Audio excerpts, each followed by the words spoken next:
G'day everyone. Barkarati is now brought to you by Disruptor Marine Marketing, using AI to help your marine business grow. And our friends at Radix Nutrition, the most technically comprehensive nutrition products ever to exist. Unlock your potential with Radix.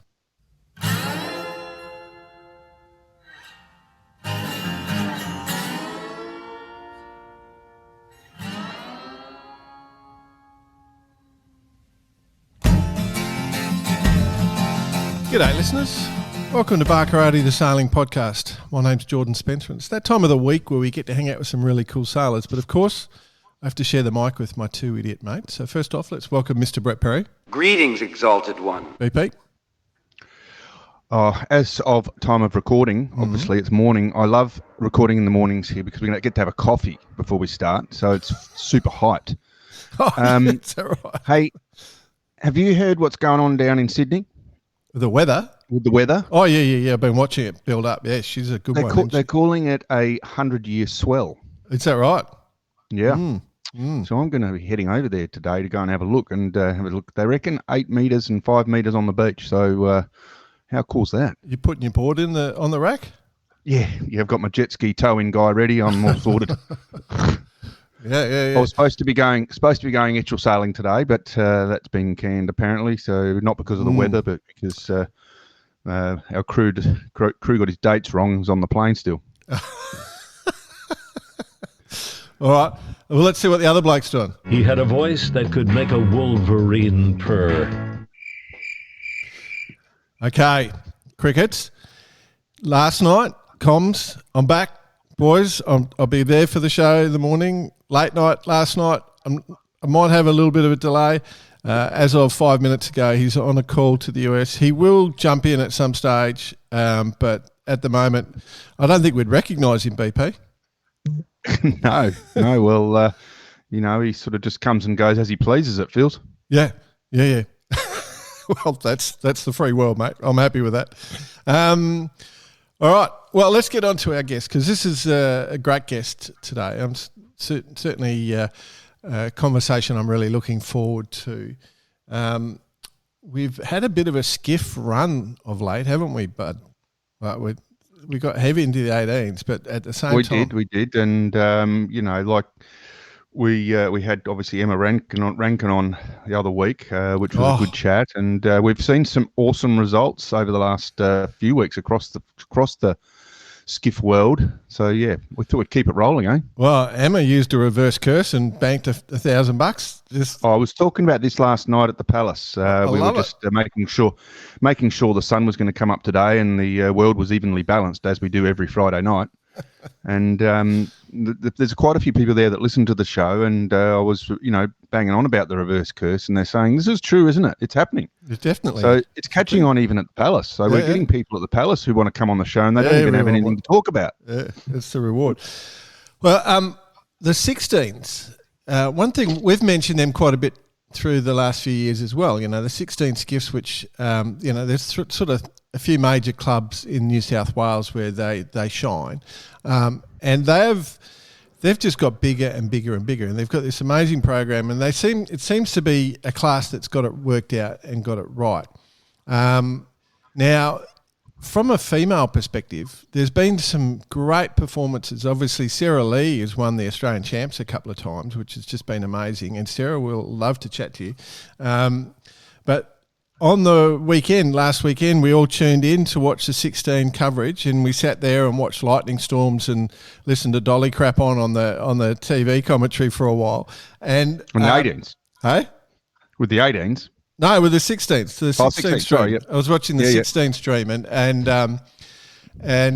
no racing. It was the last heat of the club champs for the 16s out of Manly, and it's been 104 years, I think, 103 years that's been running, and it's never been won by a woman before, but it has now. And that woman is a young lass by the name of Zoe Dransfield. And so we have asked her to come on to the show and have a bit of a chat. There's a bit of an ulterior motive on my part, which I haven't told her about, but nevertheless, we're very excited to have Zoe join us on the show. How are you? Hey, yeah, thanks for having me on. I'm great. I love a little bit of energy on Saturday morning, eh? Yeah, it is pretty early. So it's not that bad. All right, so here's you who get up at 4:30 every morning. Yeah, that's right. I was at 3 this morning. I've been out paddling all morning. So, speaking of paddling, one of the guys you sailed with to win the club champs, Hugh Stoddard, he likes to paddle a kayak every now and then. How did you come about ending up sailing with the Stoddard boys?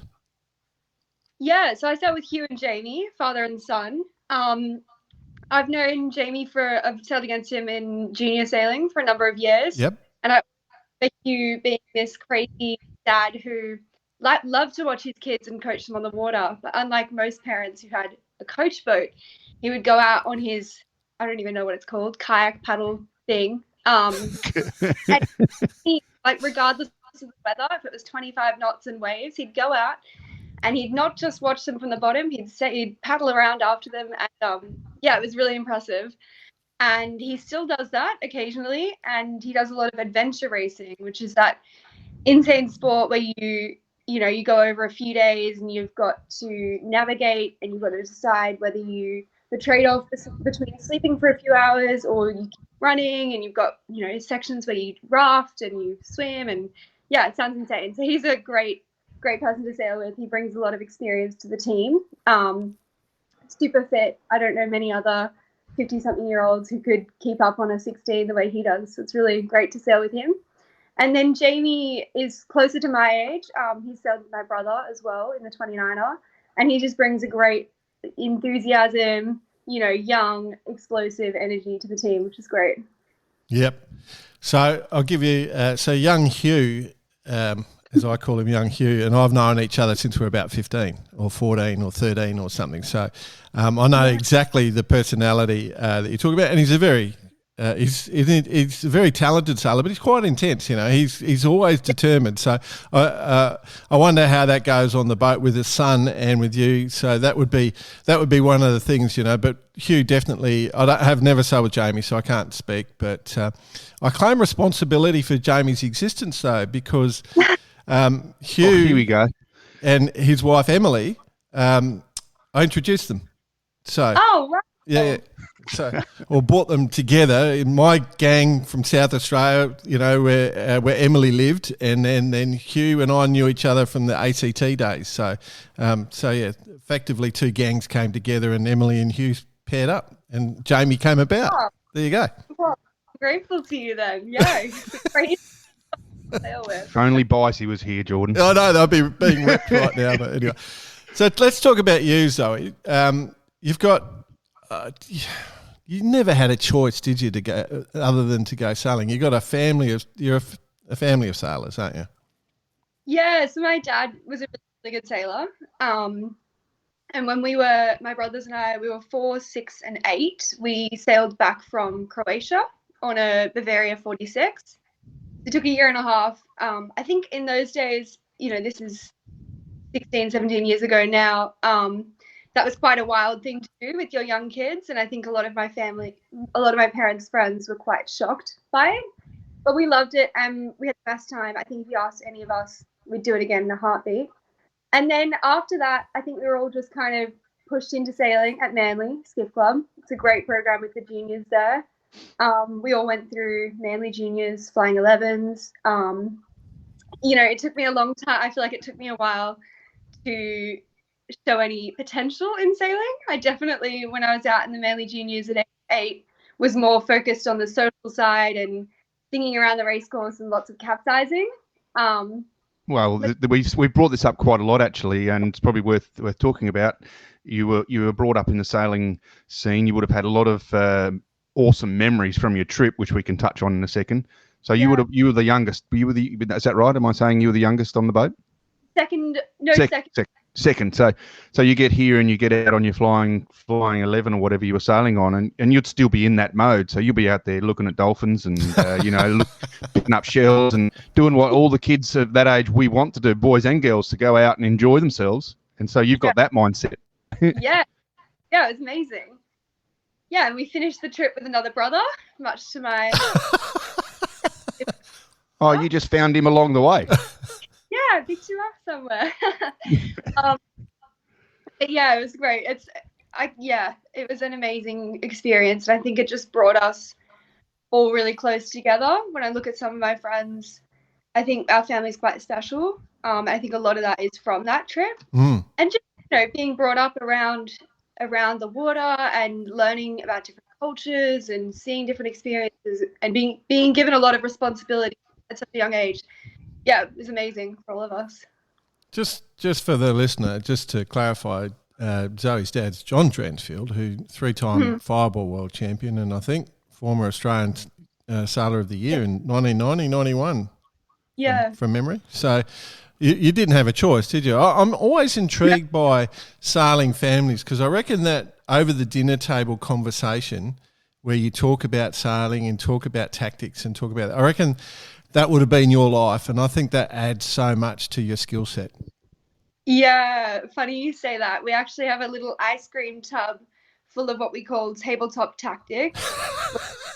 Little boats that we show around on the table, and it gets especially fire at the moment because Tyler and I, my younger brother and I, sail against each other in 16s, and especially if we have an accident, we'll say, no, I was in the right, I was here, you did this, and it's quite heated, but they're definitely fun memories.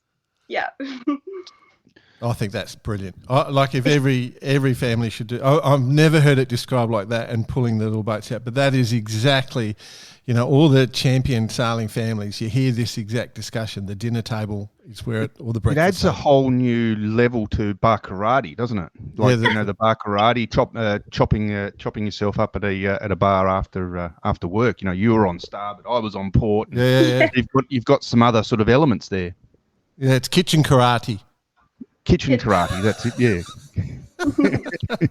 But I think that's a sort of cultural thing that, because it becomes encompassing. You're a kid, you're open to all these influences, and if your family are all doing it, it gives you connection. And the other thing I think is that you're very loyal to it, I think, is that the whole Manly 16-foot skiff thing, the way they do things down there, that club, they've got really specific goals. They only do double-handed or multiple. They don't do single-handed boats. And I think you're still you coach down there. You go down. It's like it's all encompassing, that sort of relationship, and it's like family there as well. Yeah, it's pretty special to grow up with some of these people and still be friends 10 years later, and then be racing against either them or their parents. And then coaching, like it is cool to go back on a Sunday and coach, and I'm coaching, all the old skippies, all of their kids are coming through, and it's pretty special. It's a really, exactly as you said, it's like a big family. It's really, really nice. And it was nice, like we won the Flying 11 Nationals. We were the first female team to do that in 2019. And then I moved away from Manly and went into 29ers and 470s, which aren't raced. So I had about 4 years away from the club, and then actually Trent Barnabas and Rob Napper brought me back into 16s, and it was just so special coming back to the club that you grew up at and seeing all these people again who I haven't seen for a few years. It was like coming back home, I guess. Yeah. It is very cool. So that 29, because you'd won the Flying 11 Nationals with your brother Jesse, I think, and then so I won it as a crew, and then a few years later won it as a skipper with Pel Toomey. Yep. Which is really cool. And then that I think that was Trent and Rob. They pulled you out for, like, I think it was 21, 22, sort of like a club championship race or something like that, and you won it, I believe. Yeah, it was funny because I'd done in juniors you do like a swap day at the end of the year. It's actually this season it was meant to be today, obviously off, much to the kids' disappointments, but you basically get out all the junior and Flying 11 kids on the 16th. So I had done that as a kid, and I'd actually sailed on Sarah Lee's boat, which was a nice moment when I saw her again and remembered her. But I hadn't sailed the 16 since then, so I jumped. I think you're right, it was the 21-22 season.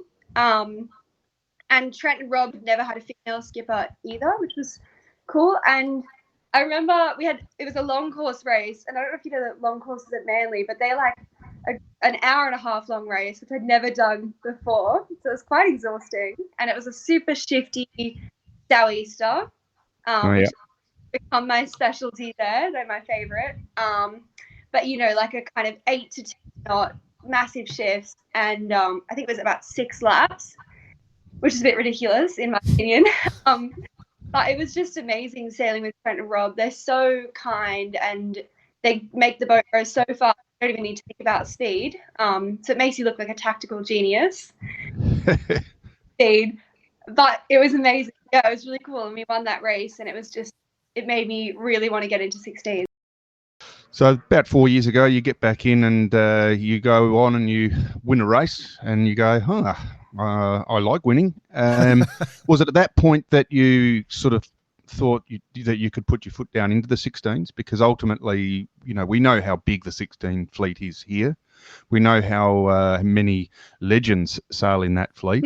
We're obviously mates with all of them, female and male. Is that when you sort of said, yeah, I'm going to give this a crack?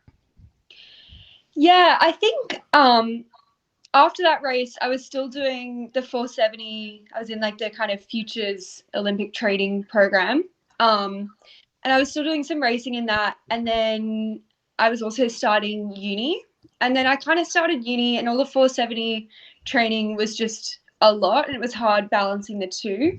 And so that's when I gave up the 470, took a few years off. I'm not sure if I'll come back to it. That's TBC.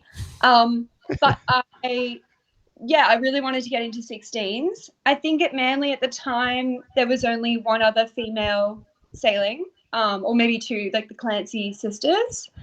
So it felt a little bit restrictive as a female. And I wasn't able to get a ride for the whole season, but I did fill in for 2 nationals in a row. So there was the Manly Nationals in about 2023, and then the St. George Nationals. So I was just jumping on a boat, right before the Nationals and trying to sail with a team who I didn't really know. So that was quite challenging, but fun. It's always fun being part of the Nationals. And then it was really just last season, I had my first full season in the 16, and we were really lucky to get a boat from Greg Windus from Red Pumps, was our sponsor, which has been an amazing 2 years with them. It's the boat that we still have. We actually have just sold, but I think it was worth about 11,000 is what they bought it for. It's like an 18 to 20-year-old Van Munster hull, so it was not super pretty to look at. Lots of cracks and chips and kind of weird creaks when you pull on the boat bender that aren't overly inspiring. But Hugh's done a really good job of, fixing the basics, and we've had a great 2 seasons together as the same team on that boat, which has been really cool. And then, as I said before, we're hoping to get a new boat. We're top of the list, and we were hoping to get one last season before this season, but that is yet to eventuate. That's all part of the 16s thing that was going on. I think we might have touched base on it a while ago. So I did love the description of Brett Van Munster boat being a bit beaten and cracked it up, and I was going, are you talking about Brett? Sounds a lot like Brett. Lots of love, Brett. Lots of love. Yeah. Yeah, and then you should have gone on to say, but the boat's good.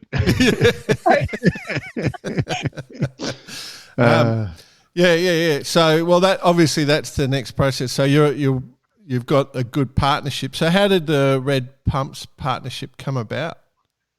Yeah, so my younger brother Tyler, who also sails the 16s, he sails with Greg. And they had a great season. They had won the States, so he was the youngest person to win the States a few years ago. And I approached Greg, and for him it made sense having a second boat that he could give all his hand-me-down sails to, and we could train against each other. And it's been a great 2 seasons. I feel like Greg and Tyler, they are less inclined to train than we are, shall I say. As most 16s, most people don't train. But we have been out every Friday, and when we are up against them, it's great because they kind of push us in the strong winds. We're a light team. and they're really solid in strong winds. And then in the light winds, which they hate, we push them. So it was a great partnership.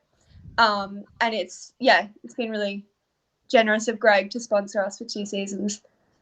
Yeah, it's amazing. I suspect Greg's quite happy with the coverage and results that are coming his way, because not only first female to win the Manly Club Champs, but you also won the Port Jackson Championship, which I watched that stream. That was a light wind day around, and that's the one that goes basically all around the harbour. But poor old Hugh couldn't be on board that day. Is that right? Yeah, he was actually adventure racing in Canada for a month around that time. That was a funny story. We had, a few different fill-in crews over the month that he was away, or maybe it was 6 weeks. And we had lined up Finn Sprott, who you probably know from the 18s, who we'd been sailing with and had been sailing really well with. We'd lined him up for the Port Jackson, and then kind of very last minute he pulled out. And Ben, or Lammy, as you probably know him as, he reached out to Slingers to see if he was free. And I kind of thought, well, there's not, surely he won't be free. He's very rarely in Australia. He had a very young child. And free. Free, yeah. And amazingly, he said yes. And, that was kind of a pinch me moment. I was definitely quite nervous going into that, just, given that he's Slingers. But he was amazing. He came down, helped us rig. There was no, VIP treatment or anything. He was so humble. And we went out, and I kind of felt quite confident, given that it's kind of our wind, a light, shitty sou'easter, which most of the skiffies hate, but I love. And I just remember him saying something along the lines of, assume that I know nothing, and you guys have been sailing well, so keep doing what you're doing. And that was just so amazing to hear from him, because he's obviously such a role model to so many people in sailing. Just seeing his humility and ability to just adapt to the way we were sailing was really, really impressive. And then, it was just a great experience. I think we were about 6th at the top mark, and then we kind of worked our way through the fleet. But just seeing some of his strategic and tactical decisions, the way he reads the wind on the water, it's just, I've never, apart from sailing with Ben, you just rarely sail with people who are so in tune with the way the wind and the water works. It was really impressive. And it was pretty cool how he also asked for Jamie and my opinion on where we thought we should go. And it was just it was a great experience. Yeah, it was amazing. Yeah. No, that's why we love sailing with and against these guys as well. I mean, they bring the fleet up. Doesn't matter what you're sailing in. So a lot of time against Lammy and Slingers, obviously, and Etchells, and doesn't matter when they're there. It adds to that element, because you want to be there with them. Definitely. Ben Lamb, episode 206 from memory. We've had him on top of your head. Off the top of my head. Yeah, so, Slingers is a good guy, and that has that sort of magic touch.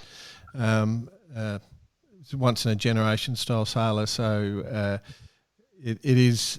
He's also very intense. Did he show any of that intensity? He's got the fiery red head. Has he got? Did he? And he let any of that slip? Honestly, he was so chill. He was so calm and collected. We had a pretty average start. I think the week before we had been OCS, actually in a club champ race. We'd been black flagged over early. And then I remember Ben joking that I think Slingers can be he's known for being maybe sometimes late to starts in the SailGP. He was kind of late the event before. So Ben was saying, you'll balance each other out. But we were definitely a little bit late to the start and had to kind of fight our way back through the fleet for that first upwind leg. But he was just so calm the whole time. It was really inspiring. That's good. Yeah, he's definitely the red mist can descend on old Tommy Boy, but he's fantastic guy. I guess that sort of leads to, you're on this magic path. You're in a great community, and all these opportunities are happening for you. And you've got to sail with some great people. So, including the old man himself, JB, John Bertrand, and Maddie Wern on the Etchels. So you're an Etchel queen as well, aren't you? Yeah, that was funny. That kind of eventuated when I was sailing with the 470, and I was doing a lot of training with Victor Kovalenko coaching us, and they needed a small fourth person for one of those Etchel events, and it was Chris Charlwood and Matt Wern and JB, and I remember Chris saying like, "Hey, do you want to come sail an Etchel with us? Like, it's with JB." And I'm quite embarrassed to admit that I actually didn't know who JB was. I obviously do now, but I guess, yeah. I hadn't really had much exposure to Etchels, but sailing with them was pretty impressive. Again, like with slingers, sailing with Matt Wern, he's obviously an amazing sailor. And I just also remember how calm and collected he was at all times. Funny, I remember making a comment about there being a shit fight at one of the bottom marks, so we should avoid that. And he turned around and said, "We don't swear on this boat." That was quite funny. Chris and I... JB said that. No, Matt Wern. Matt Wern said that. Yeah. Tongue in cheek. Yeah. Chris and I looked at each other and just laughed. But yeah, it was a really great experience. And sailing with JB, he's obviously such a good sailor and just so respected in the sport.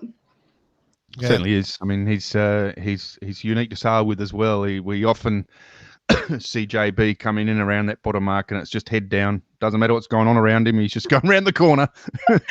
I know. I think we infringed on, depending on who you ask, I guess. We definitely infringed on someone, and there was some yelling behind us and a bit of chaos, and we was just like, look forward, let's keep sailing. It was funny. I think Matty Wern, to me, he strikes me. He's a laser sailor. He's sort of out in Western Australia. I don't think people realise just how good Matty Wern is. I think he's exceptional, and I think he does a lot of work, and he's just such a nice guy. I remember I was talking to a sponsor once, and they'd been told to look at Matty Wern, and I said to them, definitely take Matt Wern on. He is going to be the best brand representation you could have. Do not miss that opportunity. So hopefully they did. But and Matty, I'll take a commission, buddy. But yeah, one of the things that I wanted to try and touch about is, you get to sail with these great sailors. You've been doing really well yourself. You come from a family of great sailors. But the coaching element, you're down there. I think you're doing the Manly Juniors stuff, is that, or the Flying 11 stuff? Yeah, more the Flying 11s now. I was doing the Manly Juniors, but I admit I struggle to coach, I guess, more of the learn to sail. Yep. I feel like you can be a great sailor, but that doesn't necessarily translate into being a good coach. I think just at times there were too many tears for me. And yeah, it's hard to remember, I learned to sail 70 years ago. It's kind of hard to remember how I even learnt to sail. You just kind of take these things for granted, I guess. But I've really enjoyed the Flying 11s. They're just a little bit older, a little bit more receptive to coaching. We've trained on Wednesdays, and just seeing the kids develop over the last 2 seasons that I've been working with them, it's just been such a rewarding experience. They've both grown as sailors, but also as individuals and maturing. And yeah, it's really special to give back to the community like that. I think I've been sailing since before I can remember anything. So I've been on boats, and I remember first when I started teaching the youngsters, like trying to explain how to steer, and I could never think on how to teach someone how to steer because I've never not known how to steer a boat, sort of thing. And I get it, but I think from your perspective as a racer now, do you find that the coaching makes you a better sailor? Yeah, definitely. I think it just makes you think more deeply about what you're actually doing when you have to explain. I guess it's the same with anything. When you have to explain a concept that you know so well, it actually deepens your understanding. And finding the best ways to work with these kids, the best drills that are not necessarily your favorite drills, but that work well for them. Yeah, it's been great. I think the only thing I would say is it means I'm kind of in Manly 4 to 5 times a week and doing the same drive down and the same struggle to find parking it's a bit relentless. So it is kind of somewhat of a relief that the season's drawing to an end. But it has been a really great experience for sure. I was going to say, BP, none of us can afford to drive anywhere at the moment anyway. So you might have to just pinch one of those electric bikes that are floating around everywhere and just do a wheelie all the way. Because you're a curl, aren't you? You're a curl? Yeah, curl. Yeah, so just electric bike down and back. But, it is a bit of a busy little spot where you are. Just go and park at Quirky's place. Do you know Michael Quirk? Just go and park in his driveway. Yeah, true. I've thought about that. I do. I'm not sure. I really wanted to ask about your trip on the yacht with your mum and dad. I'm interested in that. I'm just seeing if BP's going to let me go down this path. Whether he's got any. I was going to go there. You go then, buddy. You ask. I'm just sitting back here enjoying the morning. It's quite pleasant listening to sailing chat. But I was going to touch base there because ultimately, adventure sailing is something that we are really trying to push back into sailing in general even at a young age, getting the kids to actually realise that it's not all about gold medals and winning races. There is other forms and other directions to go. Obviously, you've been lucky because you were able to do that trip. I was going to ask you, what is your fondest memory and favourite place you visited? Yeah, I think it was all. I mean, I was 6 and 7, so it was a long time ago. But I think just the whole idea of being on a boat with your family. I mean, you're in such close quarters for a year and a half, and we went through the Panama Canal. Was pretty insane. I remember being alongside. We'd be in front or behind of these huge ships, and you'd just feel like an ant compared to these ships that were also in the locks with us, going up and down. And then the Galapagos Islands was amazing. They just felt like another planet. It was all very volcanic. Seeing the turtles, they had incredible birds. The wildlife was amazing. And then closer to Australia, the like Tahiti, Moorea, some of French Polynesia, that was stunning. I remember as a kid, it was so exciting going in on our little dinghy, and we'd go into the island, and they were so remote.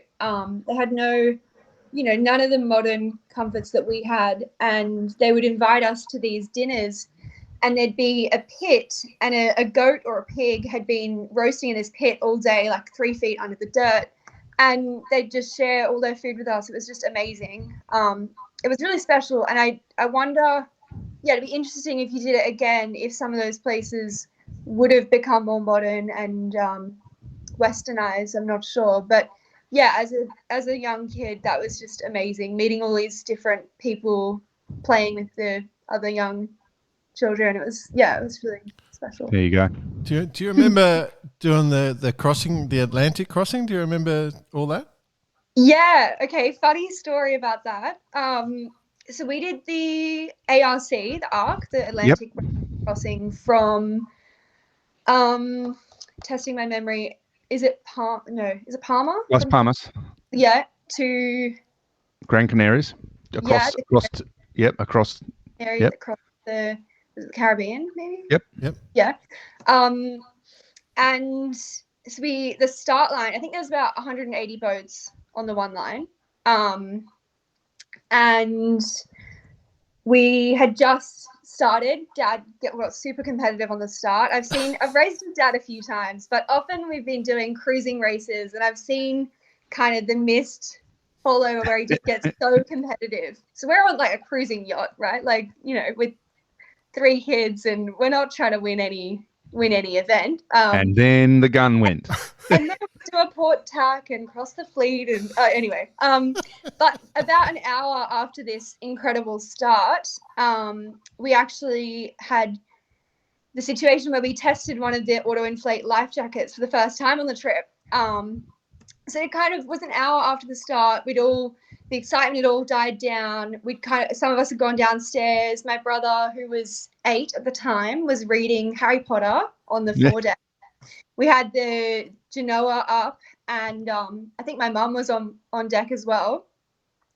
And what happened was the kite flapped, the sheet hooked him under the chin, and he went off the boat.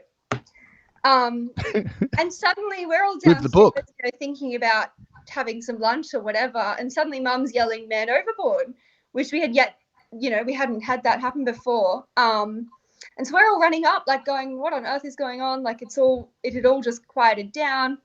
And I was tasked with the job of spotter. So I stood at the back of the boat, pointed to him, and watched as everyone, started the process of getting this spinnaker down, which by the time we got that down and turned around, we must have been, a kilometer away. I couldn't see him. And we sailed back up to him, and we found him, luckily, and we got him back on board. And it was just such a shocking experience. We were all very quiet for a while. But I think in that moment, a few things. I think Dad definitely had do we really need to go back for him because we've had such a good start moment. I would have loved to be the oldest golden child. I don't know why I took my spotter job so seriously. That was my opportunity to become number 1 kid. But yeah, anyway, he was fine, and it was. Did he lose the book? Did he lose the book? No, actually, we still have the book. I was going to say, you could imagine him in the water with his life jacket, just sort of laying on his back reading the book while you just saw you coming back towards him. No worries. Yeah. I can see you're racing against him someday in the future, and you're coming into a tight mark round, and you go, "Look, you owe me your life. Give me this spot." Yeah, I should bring that up more often. I don't blame you. I would. Yeah, it's there's a couple of fantastic memories there, and obviously that sort of moulded your personality, and it's you can sort of see your enthusiasm towards it. How are you on the water banter-wise? Are you a quiet person, or do you like to sort of state your presence? Because ultimately, a 16s fleet, you got to be strong-willed. You can't let people sort of ride over the top, male or female. It can be quite daunting. Yeah, definitely. I would say that I like to think that I know my rules, and in 16s it can be quite hard because a lot of people don't know their rules. But I'm definitely not opposed to, having a yell and making my opinion very clear about mark room and things like that. But it is kind of interesting in the 16s fleet. I haven't ever sailed a type of class where you have to pay to lodge a protest at the club. I think it's about $200 you have to pay. Wow. And I think if you win, you get the money back, but it really disincentivizes protesting. So a lot of the... Does it de-incentivize breaking the rule? No, it does. No, I don't the think opposite. so. I think a lot of the protests on the water are resolved by buying beer at the end of the day. No, that's okay then. As long as it's got some form of resolve. Yeah. I do think, we should protest a little more at club level, keep it simple, but just so people can get experience in the room and are not scared to go to the room when it's important. But 16, it'll never be. It's like a 5-0. It's frowned upon in the world of 5-0s. Like you just don't protest. You resolve it. So, I think that's. The less we have to go to the room, the better. But it's something you should have as a skill set. But yeah, actually, I wanted to ask one thing while I remember. When you're with your coaching with the kids now, what's the ratio male to female in the kids? Yeah, it's actually really amazing. It's basically 50-50, if not slightly more girls than boys. And it's super inspiring to see. And I think it's really great being a female coach. I know that when I was younger, we didn't really have any female coaches. So I hope that that's kind of inspiring to them to see that you can keep sailing, at any level, whether you're male or female.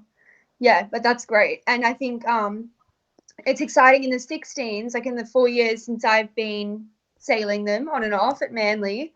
There's gone from being 2 female sailors in the fleet to now there's an all-girls team, and there's about, I would say, 8 girls there regularly, which is great. And then also in the 13 for skiff, the kind of feeder class for the 16, it's 50-50 as well. So it's really exciting. That's good.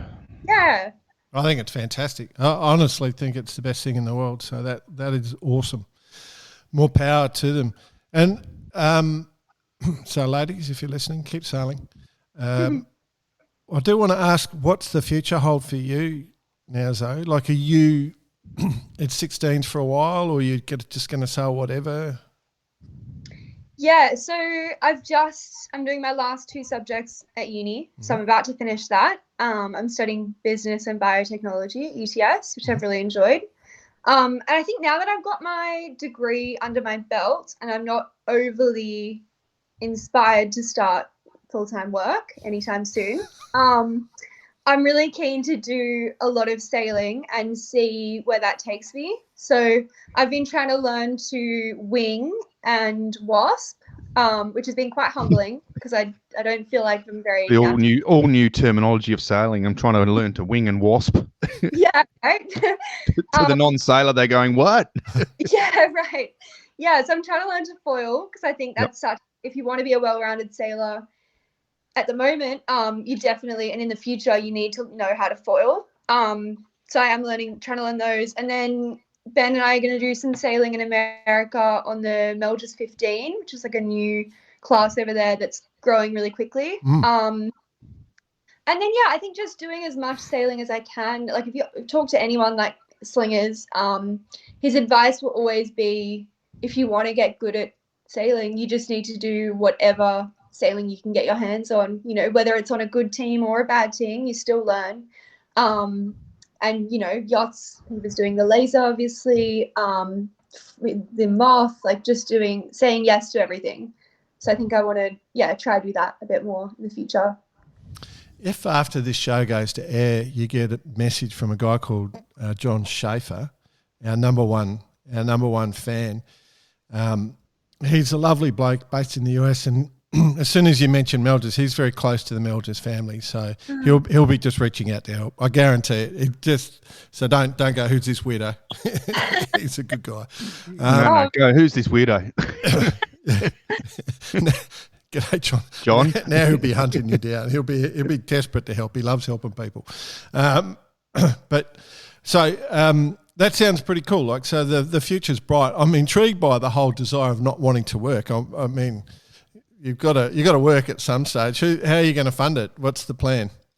Yeah, I will have to work at some stage. But I think while I can have, a part-time job, and then do other sailing, I think that's more fun. Yeah. How does your mum feel about all this? So, like, Dad's obviously mad passionate sailor. I don't know what your mum's level of sailing is. How does she relate to it all? Yeah, so she was an amazing skier, a ski racer. So I think, and then she was a very, very average sailor. She was the sort of sailor, she's out of Greenwich Sailing Club, and every week they'd have to get rescued because their mast broke or, they've capsized or whatever. So very average, which she wouldn't mind me saying. And so when we sailed around the world, it was definitely a very probably frightening experience for her. And I know that it was something that her and Dad had spoken about a few times. But I think what actually kicked it into gear is that Dad, he kind of got fired in a good way from his job, and fired in a good way. Yeah, fired in a good way. You get a good payout. And he announced at my mum's 40th birthday party to 100 of our closest family and friends that we were going to sail around the world. And mum, went quite white and went, said, oh, hang on, like, we've only spoken about this a few times. They were nowhere near close to deciding that we would. But I think after that, that kind of pushed them to do it. And she, looking back, it's one of the best things she's ever done. Right. So, yeah, she also loves the sailing. She's been getting into it. My youngest brother, who's 14 now, he's been sailing the 13-foot skiff, and they've been going out on the weekends to watch him and also seeing us racing alongside the 13s as well. And she's picked up a lot about sailing. She's great, and she's kind of the soft, kind, I'll love you however you go sort of approach, whereas Dad is more like, got to get out there and win. But yeah, it's great. Yeah. I just wonder, I'm not sure I should ask this, but I will, and apologies to your parents, but do you remember about 9 months before your brother was born being sent off, all of you kids being sent off somewhere for the day? I don't know. Yeah, it was funny. He was definitely a surprise to everyone. I remember we were in Fiji, and my older brother, we were making pancakes on the little barbecue out the back of the boat, and he said to Mum, he was like, Mum, you're looking really fat. Like, are you pregnant? As a 5-year-old would say. And I think that actually prompted her to get a test. And yeah, wow, funny. Wow. There you go. Was he born on the trip? Like, where was he? No, so he was born a couple months after we got back. Yeah, so he has had a lifetime of going on trips with Mum and Dad to kind of make up for that. Right. Right. And we're actually, as of a week ago, my dad's cousins bought a yacht in the Caribbean, and my dad has volunteered to sail it from the Caribbean to the Med, and he's going to take my little brother with him. I'll join them for Bermuda to Gibraltar for that leg. So that'll be nice for my brother. But it was just funny. Like, so the three of us who went on the trip were all like trying to work out how we could get involved because we know how fun it would be. But hearing my 14-year-old brother, he's like, oh, well, like, what are we actually going to do during the day? Like, is there anything to do on a yacht? And we're like, no, like, you're on a yacht doing a crossing. Like, you're going to go fishing. You're going to read. You're going to be sleeping because you've been up all night on a watch. Like, yeah. So it was funny hearing you say that. I wonder how likely it is, and I'm certain your dad's thinking this, that they time the run to exactly when the Volvo Ocean Race is going up from and around and because they're going to go from Florida to the Med, basically, so to Portugal. Same route. That'll be just, I hadn't thought of that. It's about a year's time from now, actually. So if he starts talking about 12 months, then that's what he's doing. Nice. Well, very cool, young lady. It's been really good to catch up, and we appreciate you taking the time to chat to us. And we're mates with Lammy, and we want to see you guys smash it. So when you get to the 15s, those Melges 15s, quite a big fleet of those. Make sure you smash it, and if you don't, blame Lammy. Yeah, I will. Don't worry. But yeah, appreciate you taking time to chat to us. It's been a lot of fun. Yeah, thank you so much for having me on. It's been great. Absolutely, and congratulations on your big win. I know Dolly Devola rang me during the week, and he said, "Oh, have you heard what's happened?" And I said, "What?" And he goes, "He mentions you." And I said, "Oh, well, we'll get her on the show," because he was particularly excited about your win. So, there you go. That's how this has all come about. Yeah, thank you. Yeah, I mean, it was definitely a bit of an anticlimax to win it without doing that last race. But it's been a great season, and yeah, we're really excited for next year. Yeah, absolutely. Good luck. Have fun. Perfect. Cheers.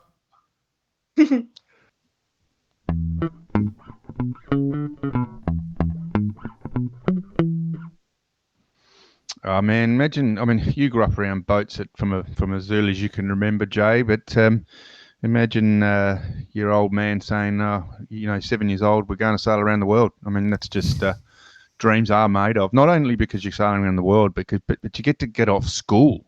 Oh yeah. We forgot to sort of add that into it. The schooling becomes life schooling. It's such a cool thing. Like it is. it is a great adventure to do that, sail across the world. We all fantasise. It's pretty funny though. The old man John's done it at the wife's 40th. Like it's like him giving his own present to himself at the wife's 40th. Yeah. And it was like, oh, hang on, we were only just talking about it, and now we're doing it. Yeah, that's it. No choice. Yeah, bet they're glad they did it though. Well, anyway. It does breed a lifelong passion, I guess, and it's good that she's kept with it and she's having a ball and she's going to utilise it after she studied to go on and do some bigger things. But talk about bigger things. No, hang on. You know what they hadn't thought of though? Like imagine what haven't they thought of? Going around the world like that without the Radix nutrition. Can you imagine how much life it would have been easier with Radix? But obviously Zoe was talking about how, whether you'd still get invited to meals and stuff anymore at the, when you land in Fiji and some of the remote islands. But I guess you reckon they're all on the Radix? Well, I'd be packing a bit of Radix. I mean, it's sort of a protein-centered formulation with advanced freeze-dried technology to build nutrient-dense breakfast, smoothies and performance meals designed for the real-world demands. Oh, lovely words. How did I know that off the top? I don't know. Anyway. Come on. Move on. All right. Well, I guess whilst you've got your business, like if you are sailing around the world, of course, then our friends at disruptormarinemarketing.com.au, if you are sort of going on a big adventure, you can switch on with Disruptor, or even if you just have to work and sometimes you're out in the water or sometimes you've got to be in the car or something like that, you don't want to miss any of the leads. And so by using Disruptor, DISRUPTA, marine marketing, you won't lose any of those leads because we switch on the AI receptionist, or as we call it, the buy spot. For those who don't know who Nick Bice is, he's a person that we used to have on the show. He was one of the hosts of the show. If you haven't been listed, if you've joined lately, you probably would never have heard of him, but he's due back at any time. Fellas! Hey, fellas! Don't leave me out here, fellas. You know what I love how we don't script, but we just sort of script, we're naturally doing it because we're so bloody experienced at this shit. We know where it's all going. How are you, mate? No, that's not Bicey. That's the buy spot. That was an example. Jeez. Fucking buy spot. Mate, you're going to get it on your algorithm soon. I'm getting Claude, like all these things about all the new AI stuff coming up. Claude, Gronk. Yeah. Soon you're going to get the buy spot. The buy spot, coming up. But anyway, if you are keen and you do have a marine-based business anywhere in the world, just jump online to disruptormarinemarketing.com.au and there's a 30-minute demo you can try out and you can see how it'll make you a lot of money. So give it a go. Yes, you are back, Mr. Bice. You got off your phone call. We're happy to have you back. You're not the bot. You're the real man. Welcome. That's right. Great to be back. And I must say, I mean, no excuses, but just the timing was so difficult based in the Caribbean. Not to mention the internet. Holy shit. Yeah. Pretty lucky I've actually still got a computer to look through here because there was many a time this little bastard almost ended up over the balcony and taking out those chooks in Virgin Gorda. Geez, imagine a world where you don't have internet and it gets you so frustrated and then you just got to give yourself a good hard uppercut and say, relax. Who cares? Yeah. Relax. I actually, cool, Sylvia, who works for me, she sent me, I was having a bit of a whinge about the internet and she kind of sent a note and said, you're not meant to have internet in paradise. What are you whinging about? You lemon. Beautiful. That's words of wisdom right there. Imagine going back to the old days where it used to make that funny noise and used to take an hour to download a photo. Oh, yeah. Well, the podcast wouldn't exist if that was the case. Yeah. It'd be bloody just permanently buffering. Imagine us permanently buffering. Permanently buffering. We're always not buffering. But good to be back. Yeah. Finally made it home. And believe it or not, my luggage is lost. So that's a great beginning. Well, as long as it's all standardized. And as for what's going to happen in the future, buggered if I know. Yeah. Meant to get back to Europe at some point. Yeah. But who the hell knows? Wow, I was doing what's some going to happen in this crazy old world that we live in. I was doing some pricing. Nut job. It's just nut jobs everywhere. I was doing some pricing for my next flights myself yesterday, and you've got to go through an approval process. But geez, the prices have doubled since I started. Trying to get it all sorted. But yeah, she's crazy. Crazy, different times. In fact, you and I have to have a bit of a chat offline about some stuff too. So that's just for that. Whoa, but we'll roll. Are we cancelling the annual Baccarati trip? No. No. We're going to grow Baccarati. We'll just more focus on Baccarati, I think. But all good. Yeah. All good. Speaking of all good, let's just talk about some events and stuff that are coming up. So. Our great mates at Sailing Champions League, that is on as we speak on this weekend. So it'll be, by the time this goes down, it should be finished. But day one, they had to cancel because of that major storm in New South Wales. She's full bore in New South Wales. It's 1 in 100 year, BP saying. He's going, you missed this, Bice. He's going 8 metre waves. Swell. The 100-year swell. 100-year swell. Going down today to have a little look. You're not down there with the surf ski, Joe. Oh, yeah, started paddling down this morning, but it's coming up the coast, so I turned around and came back. Fair enough. Well, world's longest wave opportunity right there. Yeah. It was dead flat where I live. Unbelievable. But, she's going to be glamour. But anyway, so Sailing Champions League, a little bit on hold, but that's underway, which is a great one for the clubs. And being raced out in Newcastle, we've got some great friends at Newcastle Yacht Club. The SB20 Nationals down in Tassie, I think they're going underway. So that class. So I think they're still quite big in Cascais, Portugal, and in Tasmania. I'm not sure where any of them else are. But well, all you need is to get Don Manolo, the chicken down in Tasmania, and you've got all bases covered. Hey? Yeah, I'm pretty sure there'd be a couple of good chicken shops down there that could. We should write a song. Dom Manolo. And our 18-foot skiff skipper from Baccarati is competing in the SB20s. That's how I'm so switched onto it. But yeah, wonderful. Coming up, also we've got the St Thomas International Regatta in the Caribbean. We've got Antigua Sailing Week, April, May, and then British Virgin Islands Spring Regatta. So a bunch of Caribbean regattas still to go. Would not recommend going to either of those regattas. Really, really shit one.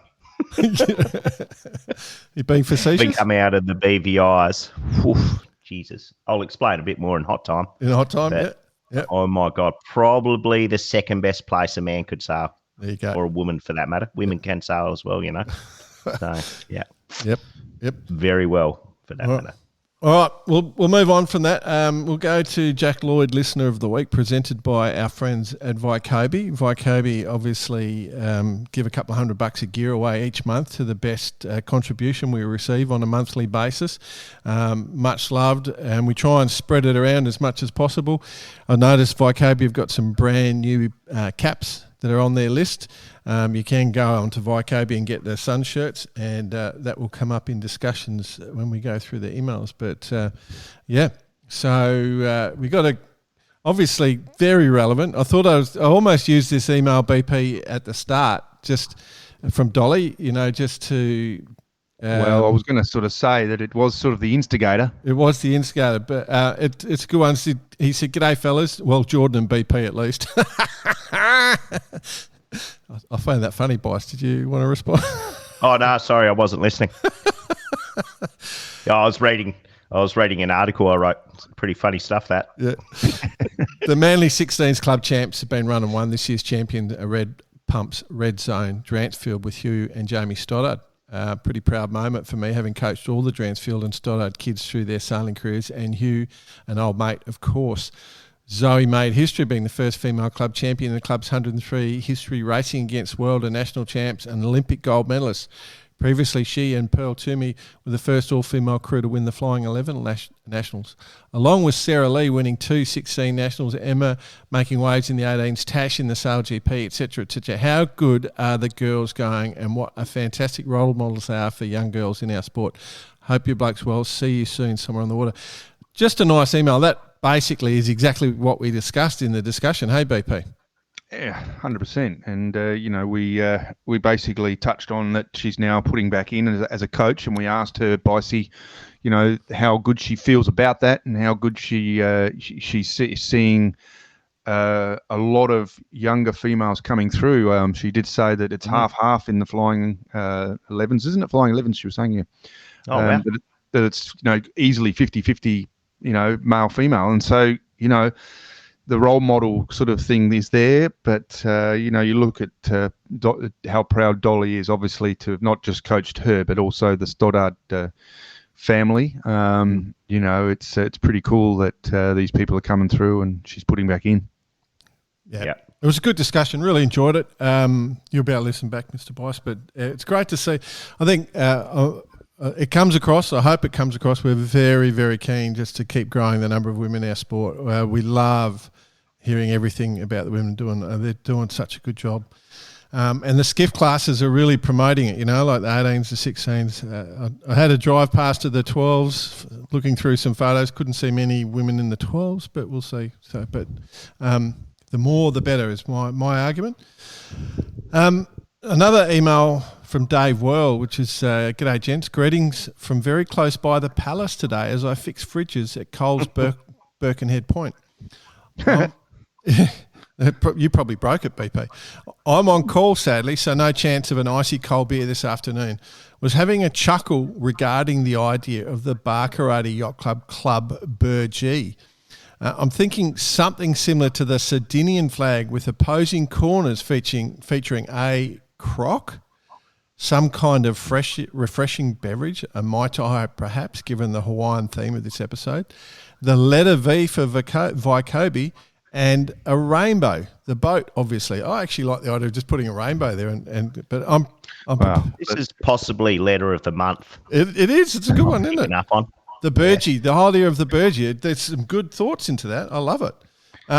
Also, to take it to a whole nother level, I'm preparing to sail in my first Brisbane to Gladstone next week. Keen as. Oh, there we go. Thanks for a great show. Listen on Monday afternoon while walking down to the CYCA for the weekly Send session aboard the mighty Carkeek 40 Victoire with some of the great characters of our sport.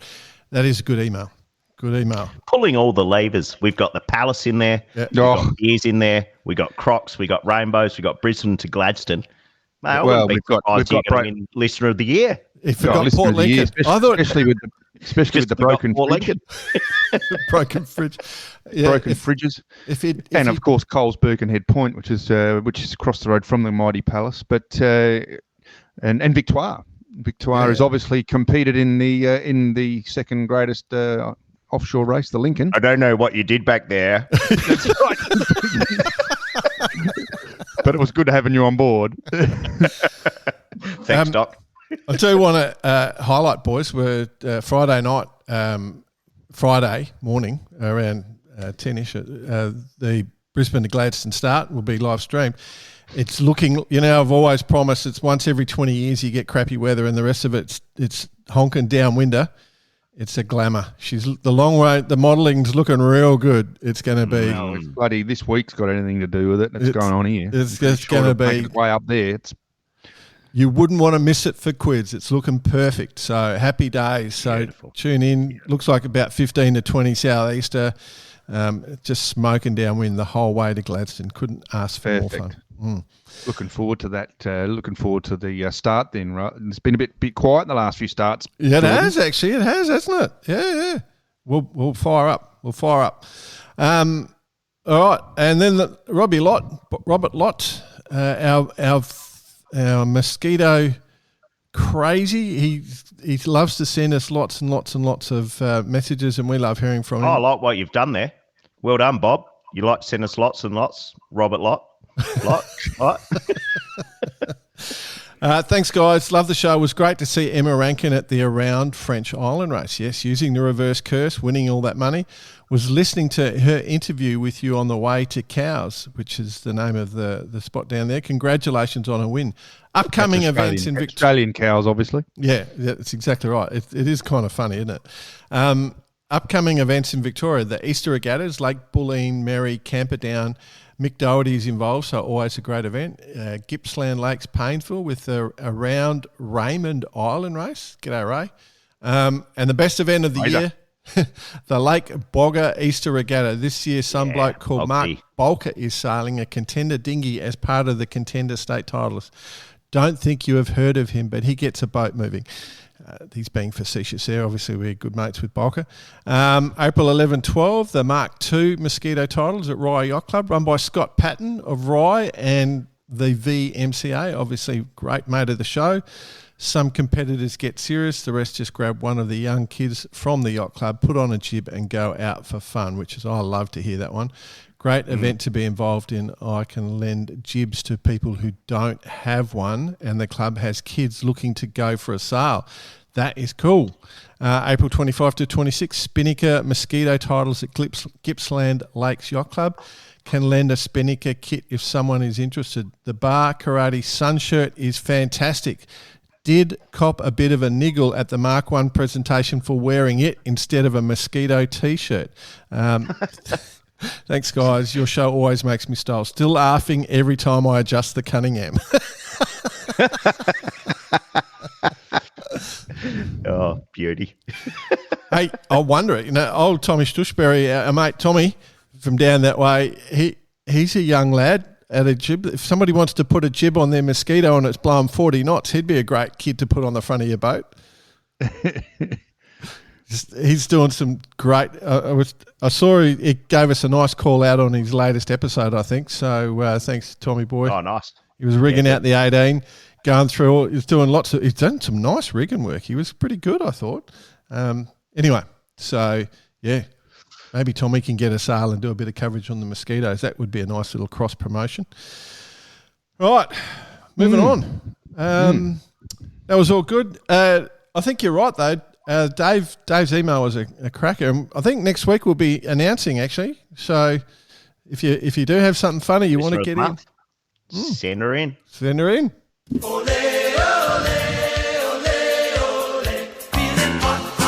It's hot time with Bice. With Bice.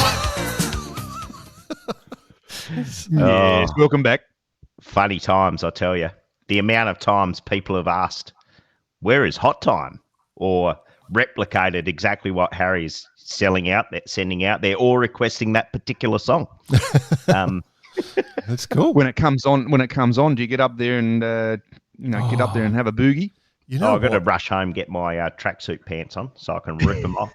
It should just become a feature of every major super yacht regatta now, that they should just, at the presentation, Buster Poindexter and Hot, Hot, Hot should be played, and Bicey has to get up and do a special dance. I think that would be.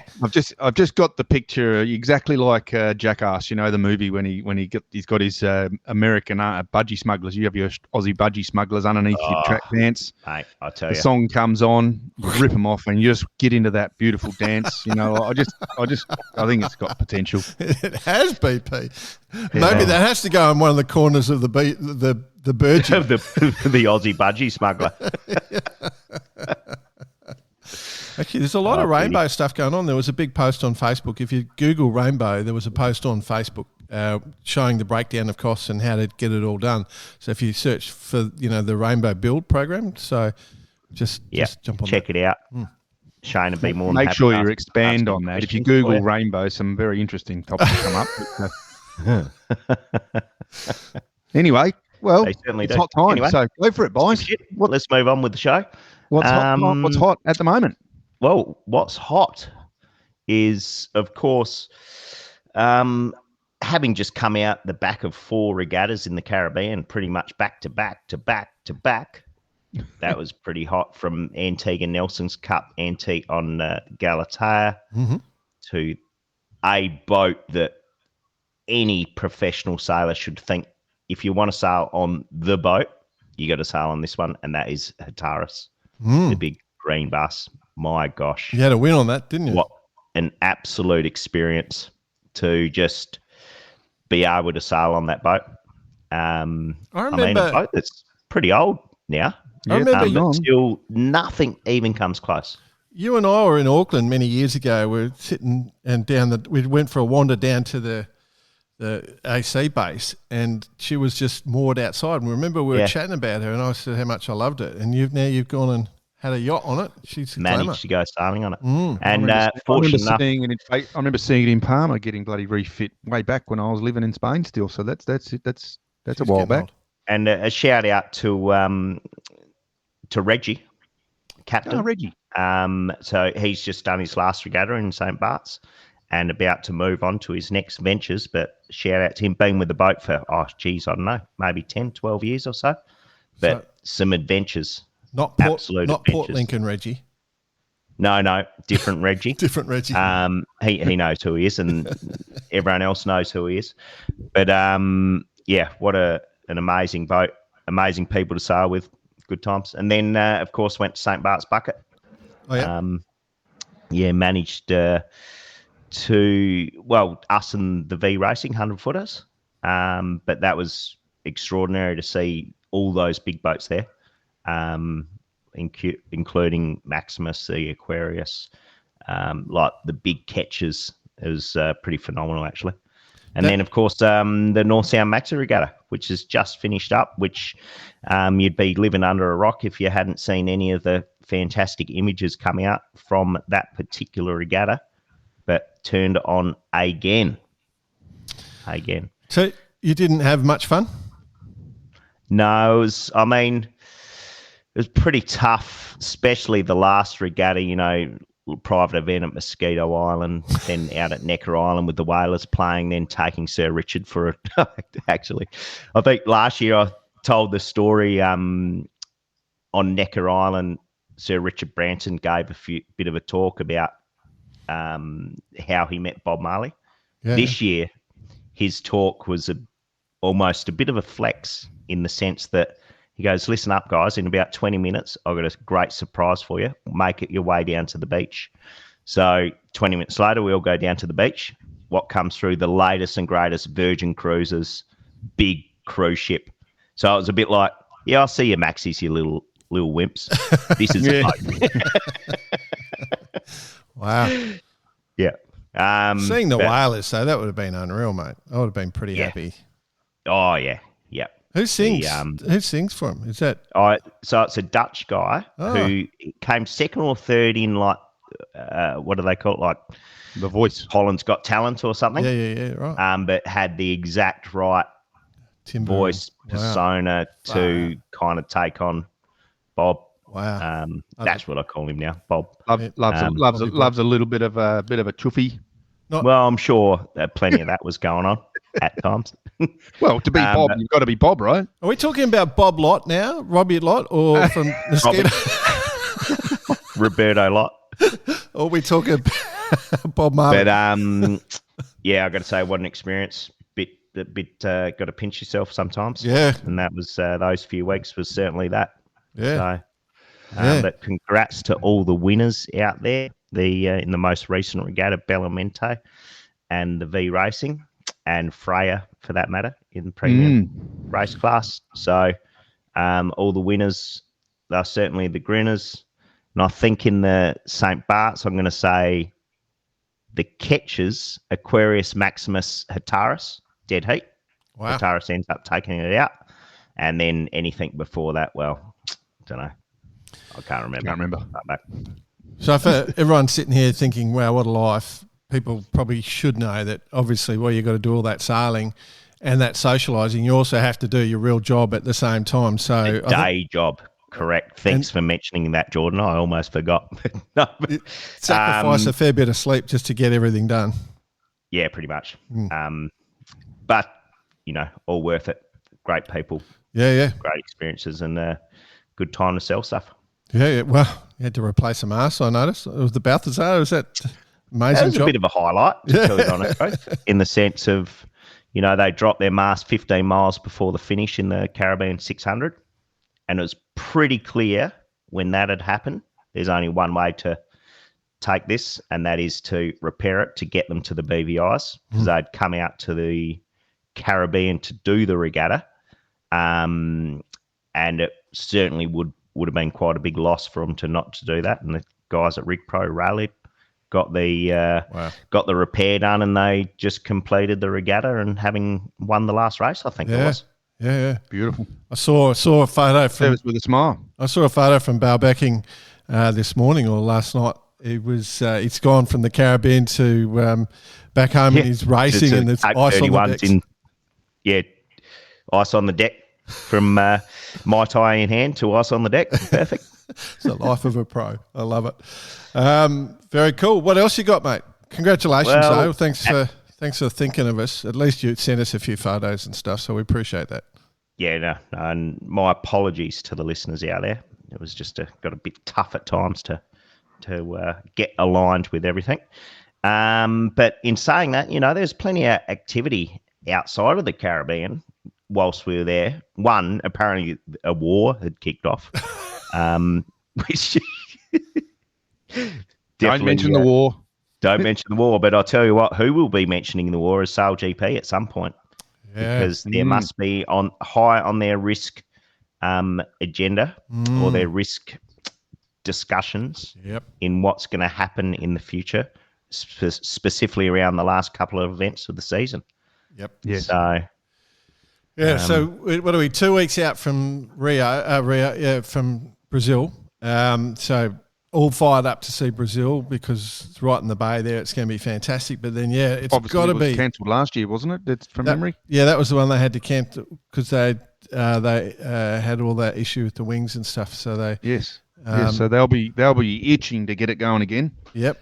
And obviously, we know what it's like for Martini in Brazil. Like, it's just crazy how much attention she gets. So that'll be cool. But this whole Middle East thing, like the last two events for Sail GP are Dubai and Abu Dhabi. And no chance of that. Well, that's what I'm thinking. Like, I can't imagine how they're going to do it. I'm not sure what they're going to do. Obviously, I would likely be there for those, but I'm not sure now. So, word has it, the recently elected Premier of South Australia, Peter Malinauskas, has tipped Port Lincoln into the fray to host the finals. It's the perfect option. Realistically speaking, it's the perfect option. Oh, it would actually be quite good. Lincoln love, like it all just wraps around. It's a natural amphitheatre. You could build all the stands and stuff. Oh, yeah. Well, you could have the Boston Bay stand. You could have Boston Bay Island stand. Sorry, you could have you could have all of that stuff.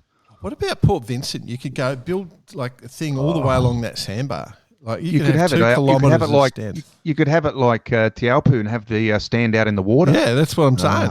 Yeah. Oh, imagine that. This is just. Don't know how the cuttlefish will go. The cuttlefish won't like it.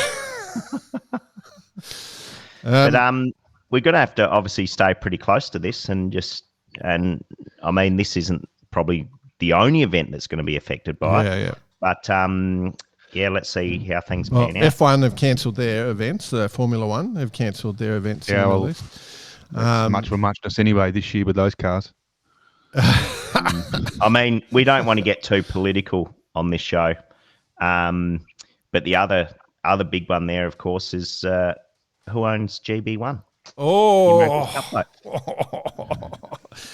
so you're talking about the British America's Cup boat. I think I did comment during the week. The cup just keeps on giving. It just does, doesn't it? So this is the suit. So Jim Ratcliffe, the guy behind Ineos, is claiming Athena Racing or GB1 is saying, because there's no new boats for the Cup, right? You've got to use the boat that you've got, right? So, so they're going, okay, well, and start using the boat. And Jim Ratcliffe's going, hang on, that's my boat. Yeah. I mean, hey, there's still a bit to play. I'm not sure how many rumours you've heard about around Cup World and what you've mentioned the last few weeks. But maybe we'll give it one more week. Yeah, I know exactly where you're going. Pretty certain we've got a couple of things that we can chat about in more detail. Yeah, I know exactly where you're going. We have alluded to this time of the year that there should be something pretty interesting to discuss. But for the Cup boat, it depends on ownership, doesn't it? Like, was Ineos a sponsor, or did they set up their own company and do it? Were they an owner? Yeah, or where does Athena Racing come into it? Yeah.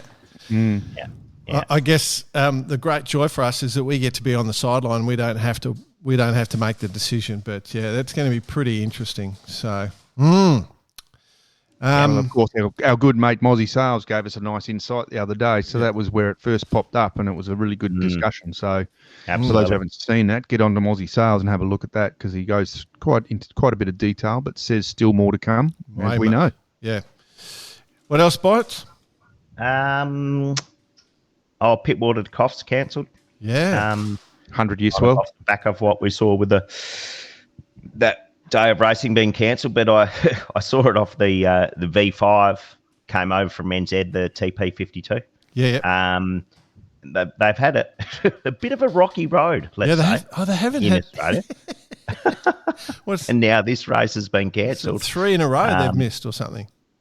But when you look at the weather, I mean, there's only one way that race could have gone, and that's exactly where it's ended up. Well, I got to say, on Wednesday, I think it was, I loaded onto my predict wind wind chart, and I haven't seen something like that off the East Coast for as long as I can remember, and it was all grey matter. And in predict wind, as you know, grey is 50+ knots. Yeah. So it was intense. It doesn't seem to have adventuated too much here, but I can tell you the swell has hit. So I'm wondering, all honestly, I'm wondering how many of those boats that were going to do Pittwater to Coffs that were then going to go on to do Brisbane to Gladstone might pull out. Now, I hope not, because there was some really good boats. So V5, the TP, yeah, of course. they were going up, back to black. So Sean Langman's little boat. I noticed Nico was on board and Stacey they wouldn't Jackson. be venturing out. They wouldn't be venturing out in this. There's at the moment, but there's still time. Like, they've got a week to get up there. But yeah, it's it is going to be pretty full bore.